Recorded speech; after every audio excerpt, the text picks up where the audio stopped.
হত্যাকাণ্ড ঘটে না, গুলজার আহমেদ বুলবুল শাকিলের মতন লোকজন ওই দিন সেনাবাহিনীতে হত্যাকাণ্ড ঘটে না, বিডিআর পিলখানার হত্যাকাণ্ড ঘটে না।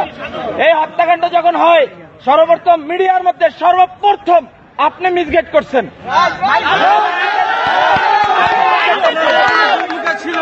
এই দেশে 52,000 রয় সদস্য, এর ভিতরে আপনি একজন।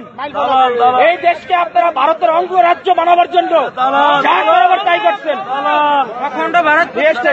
আপনি এখনো কেন আপনার হাতে এখনো ছাত্র হত্যার রক্ত এখন আপনার হাতে লেগে আছে?